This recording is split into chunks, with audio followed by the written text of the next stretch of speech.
Au peuple africain et du Liptako Goma, je suis Eric Ella, panafricain évidemment, président du réseau Vive l'Afrique Libre. Nous allons faire immersion du côté du Sénégal pour commenter un peu l'actualité au Sénégal. L'actualité, avant d'en parler, qui est animée par le divorce presque consommé entre Ousmane Sonko et Diomaye Faye, selon la majorité des panafricains. Mais avant de commenter justement ce divorce, il faut d'abord présenter le Sénégal. C'est un pays à peu près de 14 millions d'habitants, une superficie pas très grande, soit un peu plus de 150 000 km². Le Sénégal, c'est le pays qui donne le plus de garanties en Afrique de l'Ouest, un pays d'avenir avec le port de Dakar qui vous rapporte 24 millions de tonnes par an, le pétrole qu'on a découvert en 2024, et aussi surtout sa jeunesse qui a une moyenne de 35 ans en moyenne. Ce qui fait de ce pays un pays d'avenir et un pays qui donne des garanties d'un pays prospère, je dirais le plus prospère en Afrique de l'Ouest francophone. Qu'est-ce qui se passe au niveau du Sénégal? La coalition Diomaye Faye a fait un meeting où le président devait assister, finalement n'a pas été présent.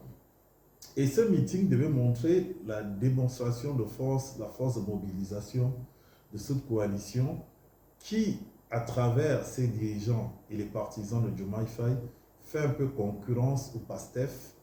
Et n'oublions pas que le président de la République fut le secrétaire général du parti d'Ousmane Sonko, Diomaye Faye, et pour des raisons juridiques, il a été choisi par le président pour défendre justement les couleurs du PASTEF.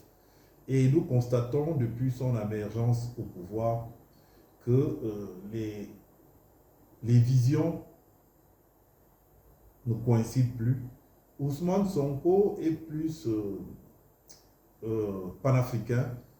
C'est quelqu'un qui a déjà démontré son panafricanisme. Et je dirais même que s'il arrêtait la politique aujourd'hui, il va rentrer dans l'histoire du continent comme étant un lutteur.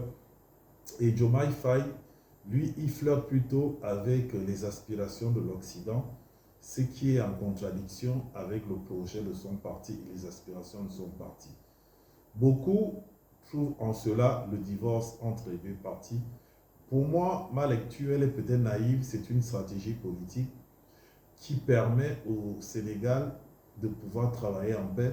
Parce que vous savez que les impérialistes, là, quand vous les attaquez de façon frontale, ben, vous payez le prix fort. On voit ce qui se passe au Sahel. Et tous les présidents qui ont eu des velléités de souveraineté, d'indépendance véritable économique, et je dirais même industrielle et minière, payent le prix fort. Donc pour moi, c'est une stratégie politique pour pouvoir travailler et ne pas mettre le Sénégal en difficulté. Déjà que les problèmes domestiques sont énormes, qui sont les problèmes de la plupart des pays africains, le chômage des jeunes, la vie chère, etc. Et au Sénégal encore, il y a des problèmes d'inondation quand il y a une petite rosée. Donc tout cela déjà est un problème important. Si à cela il faut ajouter les djihadistes, on ne sait pas par où ils sortiront. Donc vous comprenez que ça peut être une stratégie politique que je peux soutenir. Je vais vous laisser regarder une vidéo de mobilisation justement du parti, du mouvement qui soutient Diomaye Faye président, c'est comme ça qu'on appelle. On pourrait dire que la mobilisation ne fut pas celle qu'on attendait, c'était plutôt une mobilisation timide, ce qui démontre encore que le PASTEF est le parti aujourd'hui au Sénégal qui a pignon sur rue. Et après cela, je vais vous montrer aussi la vidéo d'une des sorties d'Ousmane Sonko du PASTEF et le type de mobilisation. Coalition présidentielle Diomaye président du chef de l'État, Bassirou Diomaye Faye, a organisé ce samedi son premier grand meeting. Un rassemblement à Mbour, non loin de son fief, pour faire le bilan de ses 2 ans au pouvoir, mais aussi pour tester sa popularité, alors que la crise politique avec son premier ministre Ousmane Sonko se précise de plus en plus. Le président Bassirou Diomaye Faye, finalement absent. Vous avez constaté comme moi que la mobilisation ne fut pas au rendez-vous, malheureusement pour ce mouvement de soutien au président, qu'on appelle Diomaye président. Maintenant, je vous laisse regarder une des dernières sorties de Ousmane Sonko pour comparer les mobilisations et surtout le discours panafricain.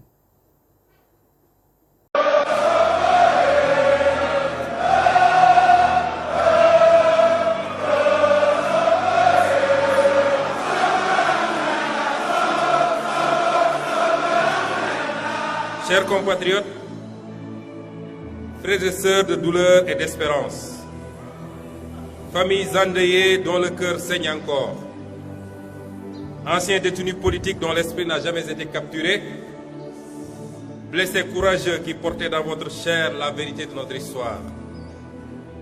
Aujourd'hui, je ne vous parle pas seulement comme président de PASTEF, encore moins comme Premier ministre. Je me tiens devant vous comme un frère marqué, façonné par les mêmes larmes, les mêmes injustices, le même rêve brisé et reconstruit.